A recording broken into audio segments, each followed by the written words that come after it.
உலகில் பெண் வர்க்கம் 100 கோடியாம், அதிலே நீ யாரடி? சருகாய் அன்பே நான் காத்திருக்கிறேன், எங்கே உன் காலடி? மணி சரி பார்த்து தினம் வழி பார்த்து இரு விழிகள் தேய்கிறேன்.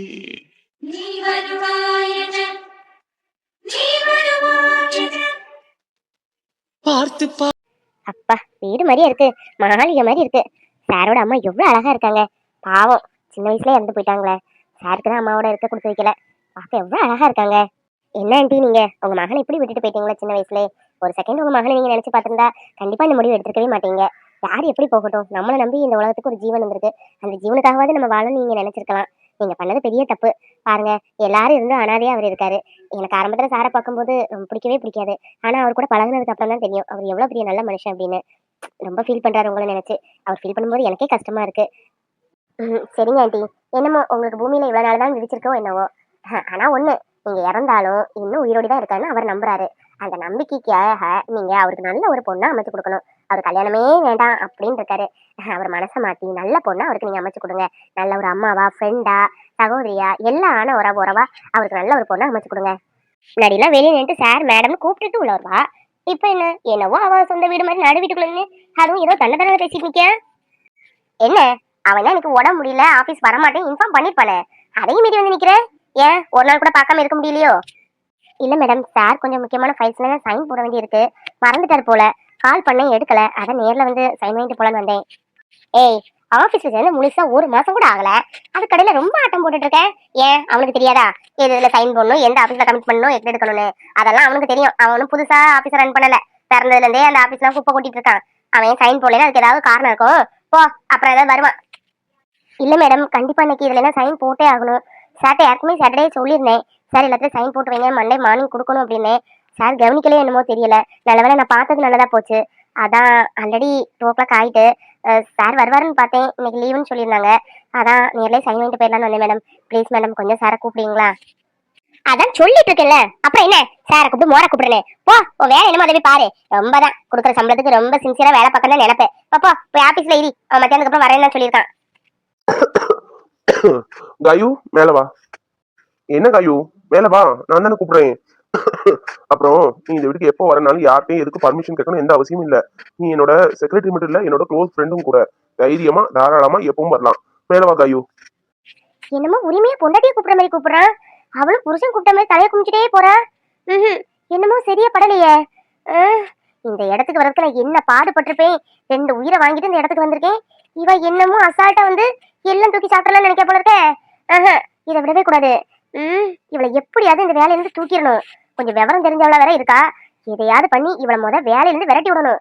இல்ல நாளைக்கு இந்த வீட்டோட எஜமானியா வந்தாலும் வருவா, வரதுக்கும் வாய்ப்பு இருக்கு. இவ ஆட்டாக்காரி என்னைக்கு போனாலும் அன்னைக்கே இவனையும் போன இடத்துக்கு அனுப்பியிருப்பேன். என்ன பண்ண, சொத்துன்னு ஒண்ணு இருக்க. அந்த சொத்துனாலதான் இவனை அருமை பெருமையா சோறு ஊட்டி பால் ஊட்டி வளர்த்துட்டு இருந்தேன். வரப்பா போய் தொலைய வேண்டியதுனே. இவனுக்கு பேர்லயே சொத்து எழுதி வைப்பா. சே, இந்த சொத்துக்காக தான் இவனை போட்டு பார்க்க வேண்டியதா இருக்கு. அப்படி அருமை பெருமையா வளர்த்து இந்த சொத்தை என்னவோ இந்த புதையல் காத்த பூத மாதிரி காத்துக்கிட்டு இருந்தா நேத்து வந்தவ கொண்டாடலான்னு பார்த்தா விட்டுருவாளா நிலமையில? போடி போ. எத்தனை நாள் நானும் பாக்குறேன். இவங்க அம்மாவே இருந்தேன்னு தெரியாம ஆக்கிட்டேன். நீ எல்லாம் ஜுஜிபி எனக்கு. காயு அம்ல காயு, காயத்திரிய காயும் கூப்பிடுற அளவுக்கு ஆக்கியிருக்க. நாளைக்கு உன்னை சுத்தி சுத்தி வர வச்சாலும் வப்ப. சரியான கை கறியாதான் இருக்க. அதுக்கெல்லாம் விட மாட்டேன் இந்த நிலமையில. Sorry sir, sorry for the disturbance. ஒரு முக்கியமான ஃபைல் அன்னைக்கே கூட சொல்லியிருந்தேன் சார். சாட்டர்டே சைன் பண்ணி வச்சிருப்பீங்கன்னு பார்த்தேன். இப்போ தான் கொஞ்சம் மாதிரி ஆஃப்டர்நூன் பார்க்கும்போது சைன் போடல. நீங்க 3 o'clock கலெக்ட் பண்ணி வருவாங்க செக்கலாம். அதான் சைன் வாங்கிட்டு போலான்னு வந்தேன். என்ன சார், உடம்பு ரொம்ப முடியலையா உங்களுக்கு? ஃபீவரா? ஹாஸ்பிட்டல் போனீங்களா? ஃபேமிலி டாக்டர் இப்போ தான் வந்திருந்தாரு. ஒரு இன்ஜெக்ஷன் போட்டுட்டு போனாரு. கொஞ்சம் கோல்டா இருக்குது, டேப்லெட் எடுத்துக்கோ, 3 days ரெஸ்ட் எடுத்துக்க, எங்கேயும் போகாதுன்னு சொல்லிட்டு போறாரு. நம்ம ரெஸ்ட் எடுக்க முடியுமா? நம்மளோட ஒர்க் அந்த மாதிரி. நான் தான் ஆஃபீஸ்ல எல்லாம் எதுவுமே நடக்காத. உனக்கு தான் தெரியுமே. ஹை காயு, நேற்று கூட ஃபோன்ல சொன்னியே கோயின்சிடென்ட்டா என் தம்பிக்கு கல்யாணம் ஆயிட்டுன்னு. எப்படி இருக்காங்க? புது பொண்ணு புது மாப்பிளையும். நான் இன்னைக்கு வரணும்னு தான் நினைச்சேன், நல்லா முடியல, அதான் லீவ் போட்டேன். நாளைக்கு கண்டிப்பா உங்க வீட்டுக்கு தான் வருவேன், பொண்ணு மாப்பிளையும் பாக்குறதுக்கு. நல்லா இருக்காங்களா? பிரச்சனை இல்லையே? அது எப்படி சார் ப்ராப்ளம் வராம இருக்கும்? அந்த பொண்ணு கொஞ்சம் ரகடா தெரியுது. வசதி உள்ள பொண்ணு வேறையா, ரொம்ப வாய் பேசுறா. என் தம்பியோ ரொம்ப சைலண்ட். எங்க வீட்லயே கட்டன் டைட்டா பேசுறது நான் மட்டும்தான். அக்காவும் ரொம்ப பாவம், தம்பியும் அப்படிதான். என்ன சொன்னாலும் கேட்டுப்பான். என் தம்பி எல்லாம் எப்படிப்பட்ட கேரக்டர்னா, ஒரு கண்ணத்தை காமிச்சா இன்னொரு கண்ணத்தை காமிப்பான் அடிக்கிறதுக்கு, அந்த மாதிரி டைப்பு. அவனுக்கு இப்படி ஒரு பொண்ணு அமைஞ்சிருக்கேன்னா எனக்கு ரொம்ப வருத்தமா இருக்கு. ஏய் சூப்பர், இன்ட்ரெஸ்டிங்கா இருக்கு. அப்ப தினமும் உங்க வீட்ல என்டர்டைன்மெண்ட்டுக்கு பஞ்சமே இருக்காது போல இருக்க. ஜாயிண்ட் ஃபேமிலினாலே ஜாலியா தான் இருக்கும் பத்தியா. ஆமா சார், அது ஏன் கேக்குறீங்க? ஜாலிக்கு ஜாலியா இருக்கும், சண்டைக்கு சண்டையா இருக்கும். மொத்தத்துல நீங்க சொன்ன மாதிரி நல்ல என்டர்டைன்மெண்டா இருக்கும். ரொம்ப இருமுறீங்களே சார். ஏன் இந்த சுக்கு காஃபிலாம் கொஞ்சம் போட்டு குடிக்க கூடாதா?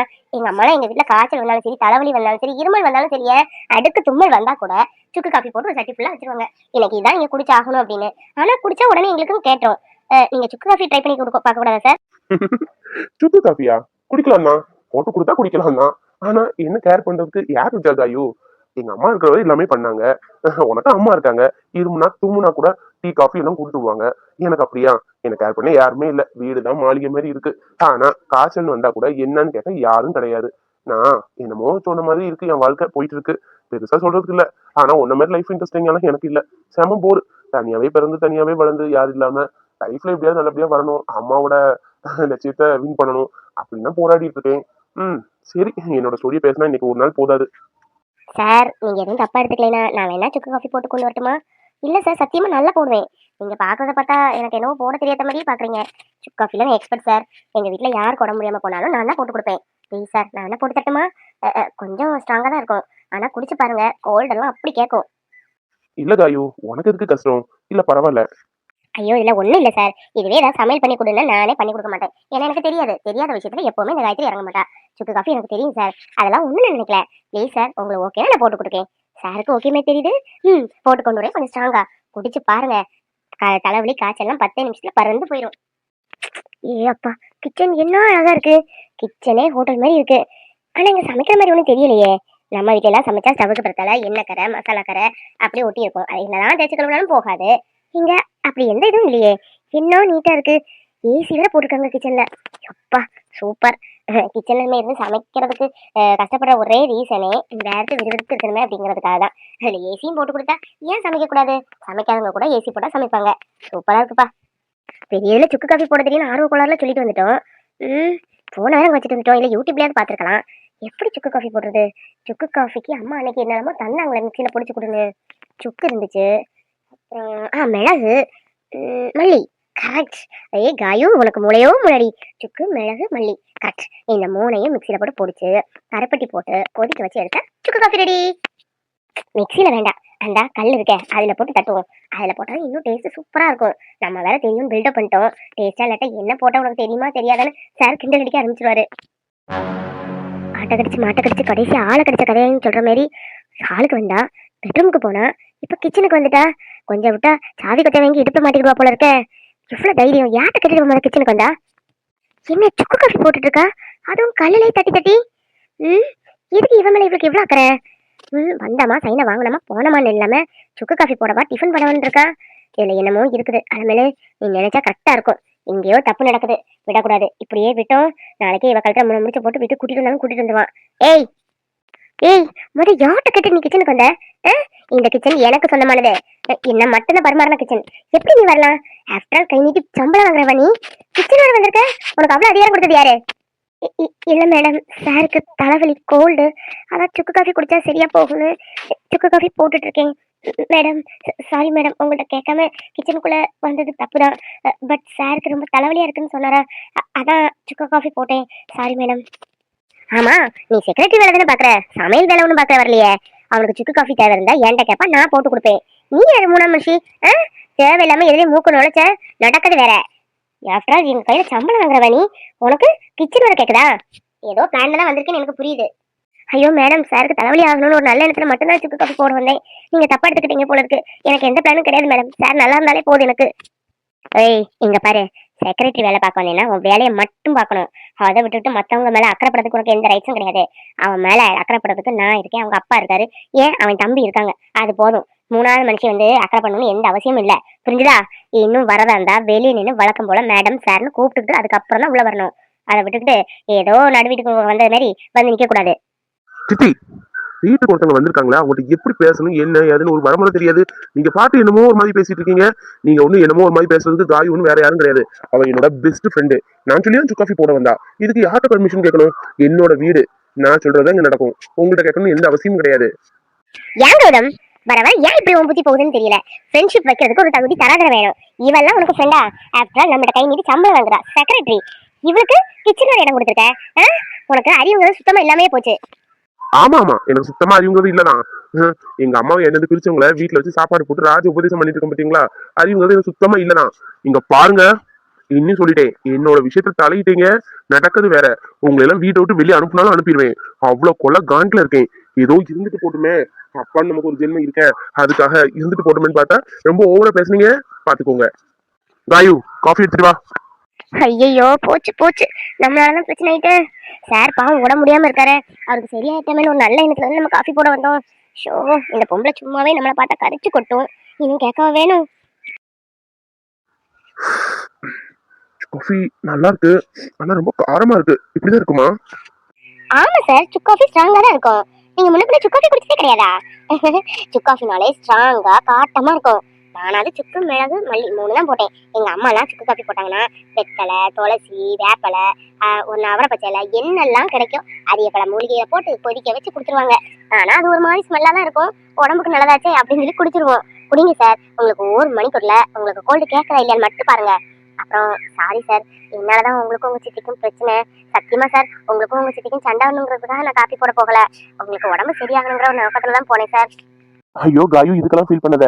அவங்க எப்பவுமே இப்படிதான். அவங்களுக்கு எப்பவுமே யாரும் எனக்கு நல்லது பண்ணிடக்கூடாது, யாரும் என் கூட சேர்ந்துடக்கூடாது, யாரும் என் கூட அன்பாவே இருக்கக்கூடாது. சொல்ல போனா என்னை இப்படி தனியாவே லோன்லியாவே வச்சு பைத்தியம் பிடிச்சு நானே சாகணும். அப்படி அவங்களுக்கு ஒரு நல்ல எண்ணம். இதுக்காக தான் நான் அவங்கள்ட்ட பெருசா பேசுறது இல்ல. அவங்க கையால கூட எதுவும் சாப்பிட விரும்புறது இல்ல. காயு, பணம் காசெல்லாம் பெரிய விஷயமே கிடையாது.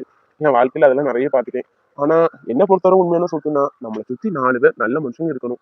நமக்குன்னு ஒரு கஷ்டம் வரும்போது அவங்க கண்ணில் தண்ணி வரணும். இதுதான் நம்ம சேர்த்த உண்மையான சொத்து. ஆனா நான் இது வரைக்கும் யாரையும் அப்படி சேர்க்கல பெருசா.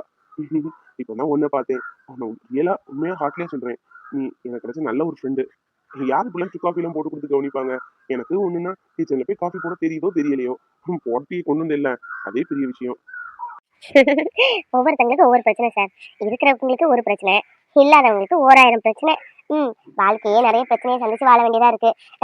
சரிங்க சார், பாவம் நீங்க ரெஸ்ட் எடுக்கலாம், உங்களை வந்து டிஸ்டர்ப் பண்ணி உங்க வீட்லயும் பிரச்சனை ஏற்படுத்தி விட்டுட்டேன். Sorry sir. சார், அந்த டாக்குமெண்ட்ல எல்லாம் கொஞ்சம் சைன் போட்டு கொடுத்துறீங்களா? நீங்க 2 நாள் ரெஸ்ட் எடுத்துட்டே வாங்க, டாக்டர் சொன்ன மாதிரி. இல்ல காயோ, நாளைக்குல வந்துருவேன். ஐயோ, லீவ் போட்டுட்டு இந்த வீட்டுல உட்கார்றதுக்கா? இருக்கிற நிம்மதியும் போயிடும். எனக்கு எப்பவுமே ஒர்க் பண்ணிட்டே இருக்கணும், சாகிற வரைக்கும் ஒர்க் பண்ணிட்டே இருக்கணும். அப்புறம் உங்க வீட்டுல அந்த பொண்ணு வசதியான பொண்ணு, கொஞ்சம் அப்படி இப்படின்னு பேசலாங்கிறதுக்காக அந்த பொண்ணு அப்படி ஒதுக்கி வச்சிடாதீங்க. அவங்கள்ட்ட கூப்பிட்டு பேசுங்க. மனசுல கண்டிப்பா ஏதாவது ஒரு பிரச்சனை இருக்கும். எதையுமே பேசிச்சுட்டா கண்டிப்பா அதுக்கு ஒரு சொல்யூஷன் இருக்கு. நீ தான் அடிக்கடி சொல்லுவிய.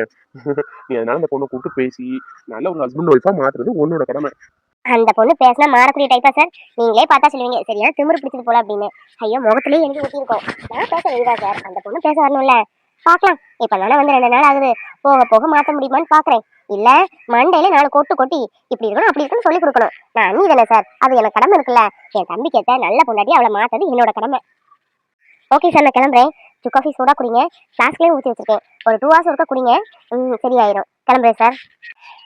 உங்களுக்கு என்னடா பண்ணி பாவம், உன் கண்ணுல பாசத்தையும் உன் கையில நம்பிக்கை மட்டும் தானே நான் எதிர்பார்த்தேன். என் வாழ்க்கையை இப்படி இருக்காக்கிட்டு போயிட்டேடா. நான் இவ்வளவு தூரம் உன்னை நம்பினதுக்கு இதுதான் நீ எனக்கு கொடுத்த பரிசா? பேச்சு பாசம் என்ன உண்மை நம்புனல என்னை ஏமாத்திட்டு இப்படி போவே நான் கொஞ்சம் கூட நினைக்கல விஜய். உனக்கா எங்க வீட்டுல எத்தனை மட்டும் நான் சண்டை போட்டிருப்பேன் தெரியுமா? என் வாழ்க்கையே போச்சுங்கிற மாதிரி தோணுது.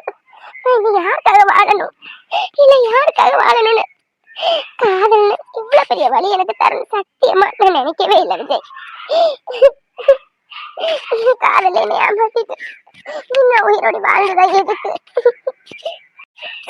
இன்னைக்கு உன் கூட கல்யாணம் நடக்கணும் ஆசைப்பட்டு வந்தேன். ஆனா நாளைக்கு எங்க அம்மா எதிர்பார்த்த மாதிரி எனக்கு இன்னொரு பையன் கூட கல்யாணம். என்னடா வாழ்க்கை இது? நான் உனக்கு என்ன பாவம் பண்ணேன்? என்னையே ஏமாத்துங்க. அன்னைக்கே ப்ரப்போஸ் பண்ணும்போது முடியாது நீ ஒரு வார்த்தை சொல்லியிருக்கலாமே. என் மனசு இப்படி சுக்குநூறா கண்ணாடி உடைச்சிட்டே விஜய். என்னால இன்னும் நம்பவே முடியல, நம்பாம இருக்கவும் முடியல. நீ போறவே என் முகத்தை பார்த்து என்கிட்ட சொல்லிட்டு போயிருந்தா கூட நான் சரி போனா போதும் விட்டுருப்பேன்.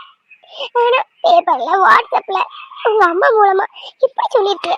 நீ சரியான கோலதாண்டா, கோல கோல கோல. உன்ன மாதிரி ஒருத்தனை கல்யாணம் பண்ணி குடும்பம் கிடைக்கிறத விட கல்யாணம் பண்ணாமலே இருந்துட்டு போயிடலாம். இப்படி ஒரு கோலையை லவ் பண்ண நினைச்சா எனக்கு எனக்கு ரொம்ப கஷ்டமா இருக்கு. விஜய், நாளைக்கு எனக்கு கல்யாணமா? என் மனசுல ஒரு பெரிய கல்லறையாவே இருக்கு. அதுக்குள்ள என்னோட உண்மையான காதல், அதாவது விஜய லவ் பண்ண என் காதல் உயிரோட புதைஞ்சு போச்சு. எல்லாரும் நாளைக்கு நான் சந்தோஷமா இருப்பேன்னு நினைக்கிறாங்க. ஆனா எனக்கு தான் தெரியும், நாளையில இருந்து என் வாழ்க்கையே ஒரு பொய் தான் அப்படின்னு. எல்லாமே முடிஞ்சு போச்சு, எல்லாமே முடிஞ்சு போச்சு. நான் உயிரோடு இருந்தாலும் என் மனசு இன்னைக்கு செத்து போச்சு. நாளைக்கு நடக்க போறது சடங்கு மட்டும்தான்.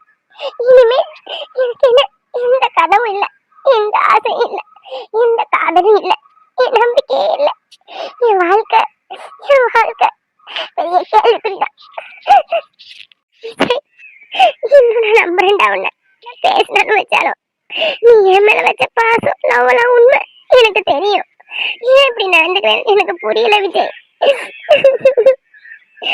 எனக்கு கல்யாணம் ஆகுறது கூட நீ வந்துட்டேனா? சத்தியமா நீ என்ன சொன்னாலும் பரவாயில்ல, நான் உன்னதான் கல்யாணம் பண்ணு. வந்துடுடா.